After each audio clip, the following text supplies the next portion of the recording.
9 people died on this mountain, and 67 years later, still nobody agrees actually how it happened.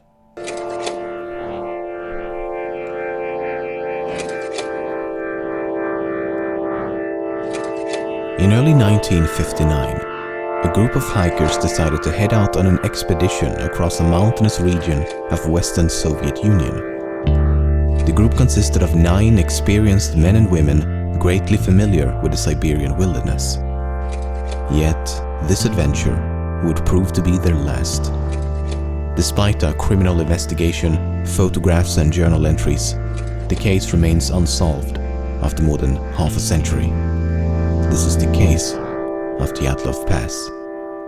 On January the 28th, one of the hikers named Yuri Yudin had begun to feel quite ill and eventually decided to head back, while the remaining group of 9 continued as planned. These photos were taken just before they parted ways, and it would be the last time he saw his friends alive. You know, this whole thing with like survivor's guilt, it always just makes me think if there's just what made him feel that way on that day. He ended up being a bit ill, or he didn't fancy it, and all the rest of them just ended up gone. The survivor's guilt must just be crazy.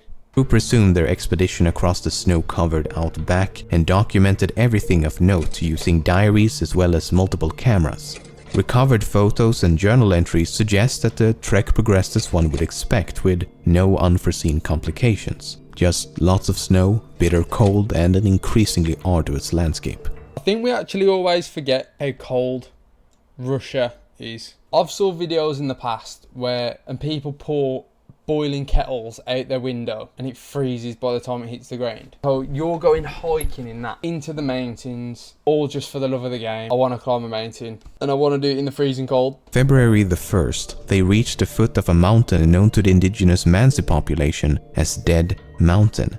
They spend the better part of the day progressing up the slope and eventually decide to set up camp only a few hundred meters from the peak. I'm going to put it out there now, sorry for keep pausing and everything, but I'm never ever going up a mountain, hiking up a mountain called Dead Mountain.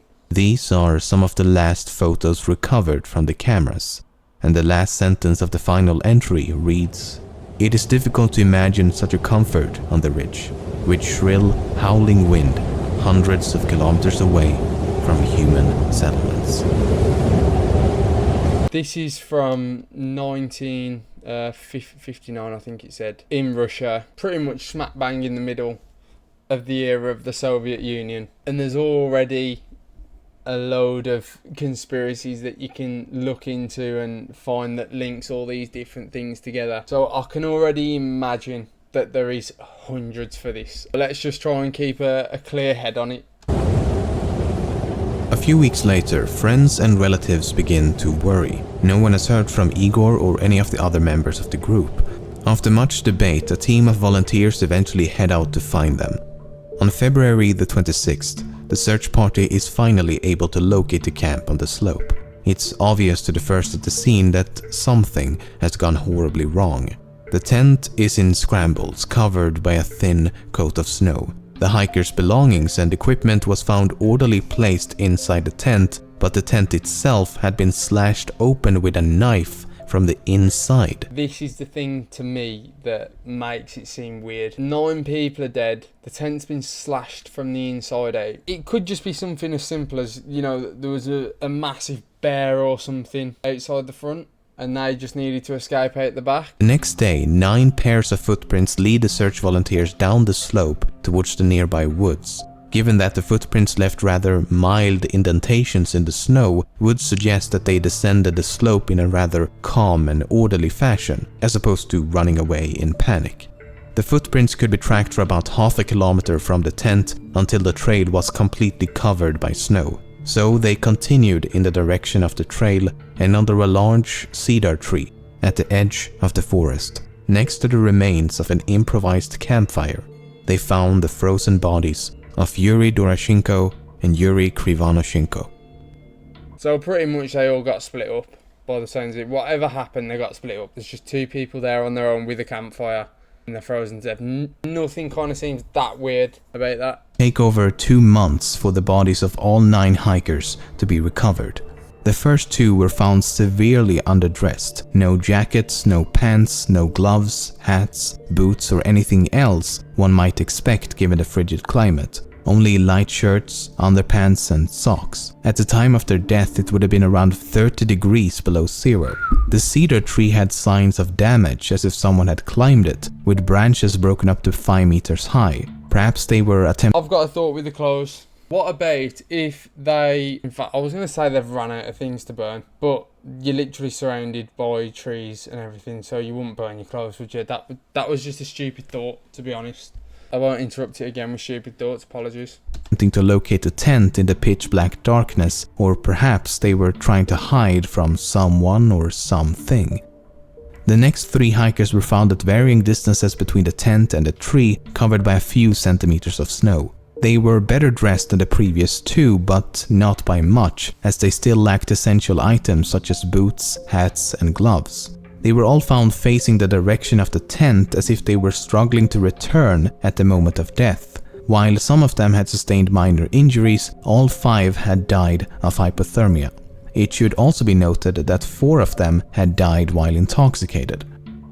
The last 4 hikers were found at the bottom of a small hill, covered by 3 meters of snow, 75 meters from the tree, in the opposite direction. I think coming from a country like the UK, you don't actually realise how much snow affects other countries. Obviously this is in the mountains, but 3 meters of snow, pretty much minus the roof, that's the height of a house. Probably just a little bit under the height of a house. That's a shitload of snow. This is always the thing for me as well with going for like experienced hikers, and I don't think you can ever be actually prepared for how the winter is and the weather is going to hit you.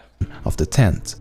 3 of them had sustained lethal injuries. 1 had a fractured skull and 2 had fractured multiple ribs and suffered massive internal bleeding. Oh shit. The medical examiner believed the injuries had been sustained from a fall and compared it to a car crash. The injuries had been sustained while they were all alive and could not have been inflicted by another person.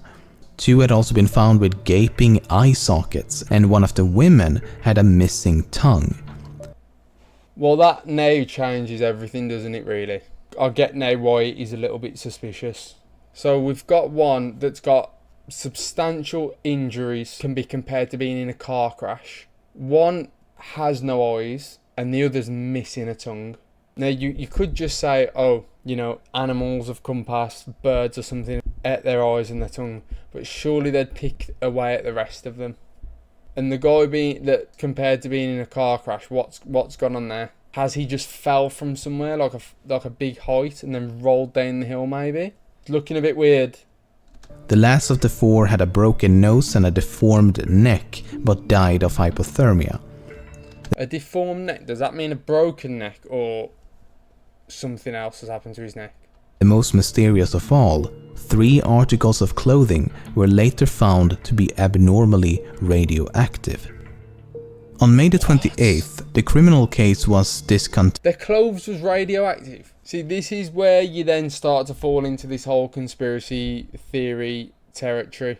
Because the clothes being radioactive, have they just stumbled across something that they wasn't supposed to find deep in the Russian mountains, and they've now been met with either Russian army, Russian guards, or something more supernatural? Continued with a cryptic and incredibly vague conclusion. The lead investigator writes in the final report, "The cause of death was an unknown compelling force which the hikers were unable to overcome." Not exactly the most satisfying answer. What does that even mean? What that sounds like to me is somebody's told that investigator, you don't want to look into this too much, so just give them what they need to hear and keep your mouth shut. They was met with a compelling force. That's all he's going to give anyone. I don't know, am I being a bit of a conspiracy theorist, or... Conclusion at all. So, just in case the Galactic Empire had nothing to do with the death of the hikers, is it possible to explain some of the more enigmatic details in a less vague yet credible fashion? Let's give it a shot. The fact that Dubinina was missing her tongue has been taken way out of proportion. Some say that it was cut off or ripped out while she was still alive. Others say it was eaten by scavengers after death, while some even claim the tongue was later found somewhere else. If an animal has ate her tongue and gouged the other one's eyes out, why haven't they ate the rest of them? An animal's not going to eat a little piece of meat that's this big and then just two eyeballs and then just think, yeah, leave the rest of it. And surely if there's footprints, there'd also be paw prints. To me, do you know that whole thing of see no evil, speak no evil, hear no evil? That kind of looks like it's a little bit of a message to me. I might be wrong, but that looks like it's a little bit of a message. Take the eyes, take the tongue. You can't see, you can't speak. Seems a bit suspicious. But I've read the medical reports, and this is what it says. The diaphragm of the mouth and the tongue is missing.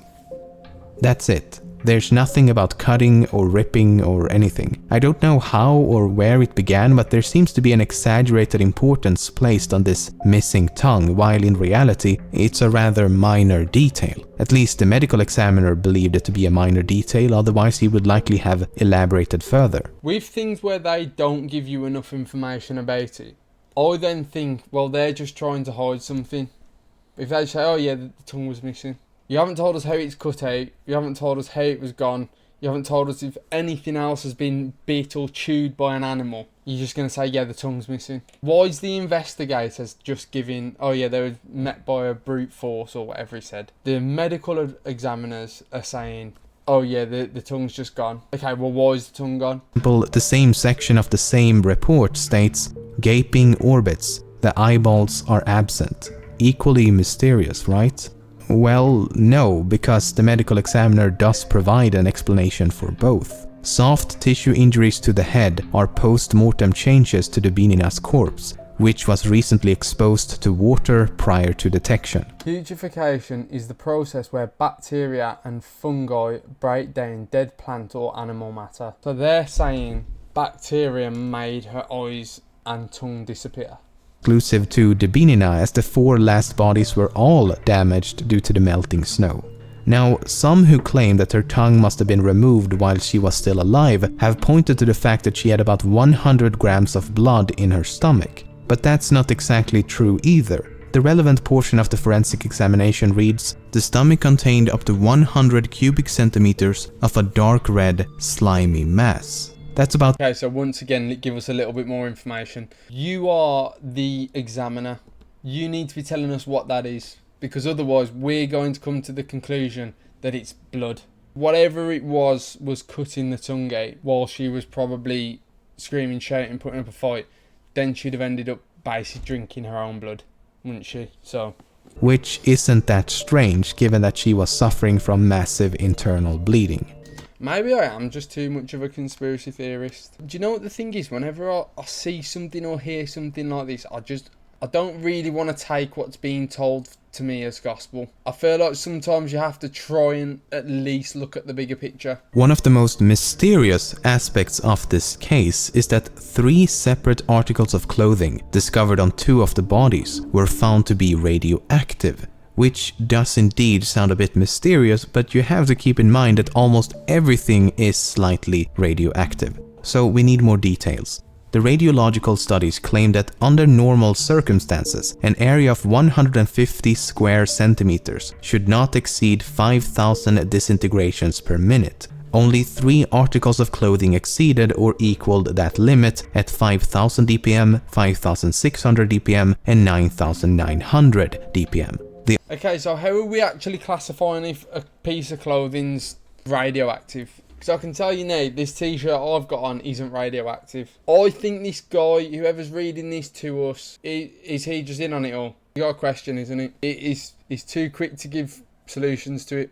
The only explanation given in the report is that the clothes were contaminated as radioactive dust fell from the atmosphere, or the clothes were susceptible to contamination when in contact with radioactive substances.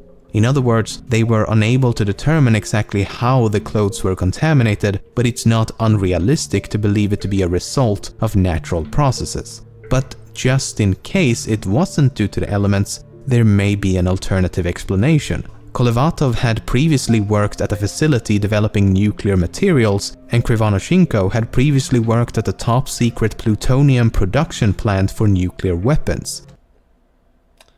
So one's working at a nuclear facility and the other one's working at a top secret facility. Once again, my brain just starts asking questions. What if they know something from their job that they're not supposed to know? Someone didn't want them knowing it. Am I overthinking it? But it's a bit strange that all of them have just randomly died. And the 3 articles of radioactive clothing belonged to Kolevatov and Krivonoshenko. Around the time of the hikers' disappearance, numerous sources claim to have seen UFOs in the form of orbs of light moving across the night sky for a few seconds up to several minutes. These include 3 soldiers and 2 different hiking groups. Some witnesses also claim that the indigenous Mansi population, as well as a group of geologists, had told them that they had observed fireballs in the sky around the time of the incident. The problem with UFO sightings is that they are, well, unidentified and often unverifiable as a result. Only one of the hiking groups reported to have seen the UFO during the night of the incident, while the other sightings occurred before or after. This is what I'm saying with this whole Soviet Union stuff. There's a lot of talk and conspiracies around aliens with it. You know, they'll have planes in the sky and everything like that, but they won't have big fireballs just moving across the sky. I'm a big believer in aliens. I'll hold my hands up. I am. Multiple people saying they're seeing flying things through the sky overnight. Makes you ask questions. Then there's this. This is the very last photo taken with one of the hikers' cameras. It appears to be a photo of some type of light source taken in the middle of the night. Unfortunately, the photo is about as undescriptive as the UFO it is claimed to depict. It could no doubt be a photo of a UFO, and it could no doubt be a photo of a candle, flashlight, fire, stove, or anything else. But let's assume that it is a photo of something in the night sky. What could it potentially be depicting? I can think of a few possibilities. A rocket, a piece of a rocket, man-made space debris during re-entry, a crashing aircraft, or perhaps a meteor. None of which would be too surprising given that this is the Soviet Union in the middle of the Cold War as well as the space race, so there would have been a lot of aerial activity. At the time when space exploration was about as fresh as a prince living in an affluent LA neighborhood, it's not surprising that people were unable to identify the mysterious lights.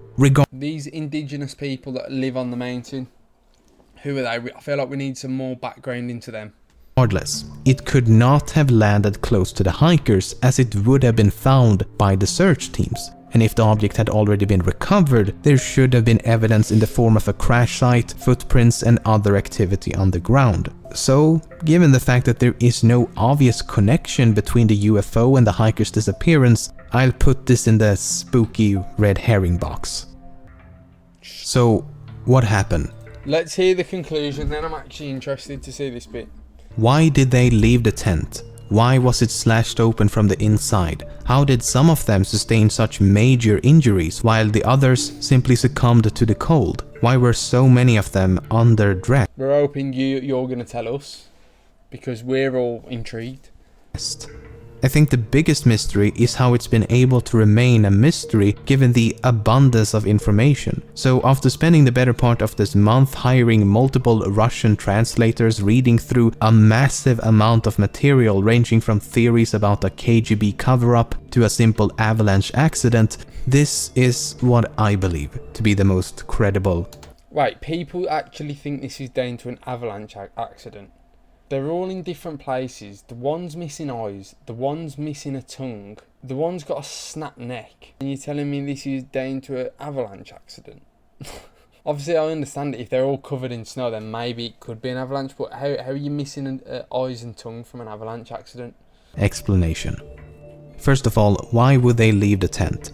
That seems to be the most important missing piece of the puzzle. I would argue that the only thing that could make them leave would have to be an immediate threat inside the tent. If something was outside, such as an animal or a UFO, then there would be no reason to cut the tent open. There were no signs of an avalanche, however, they could have escaped believing an avalanche was tumbling towards them. Yeah, but this is the thing though. For me, if you think there's going to be an avalanche coming towards you, like, yeah, you're going to be in a little bit of a rush, but you're going to take some clothes with you. You're not going to leave the tent just unclothed in your boxers. The problem with that theory is that the footprints show them walking in a calm and orderly manner down the slope, as opposed to running away in panic. So something caused them to panic inside the tent, but once outside, they calmed down and made a conscious decision to walk down the slope. Now, take a look at this photo. The pipe sticking out of the tent entrance is the exhaust pipe of the internal stove. This was a completely unique and homemade design, as the leader of the group had built the stove himself. We know they had used the stove on the night of the incident before the incident took place, as partially eaten pieces of fried ham and bacon were found inside the tent. I think that after disassembling the stove and removing the exhaust pipe, the embers inside the stove were accidentally reignited. As the exhaust pipe had been removed, the smoke would have filled the tent in seconds. As they attempted to get control of the flame, they cut a few holes at the top of the tent to vent the smoke. When that Still, wouldn't you just use the door, because you're going to think, well, once the smoke's gone, we're then going to be left with a hole in our tent and snow's going to come in. They cut the tent open. They slowly walked away from the tent. Why would they walk away from the tent if there was just smoke in there?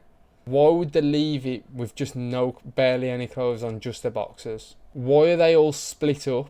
There's no other sign of animals eating them.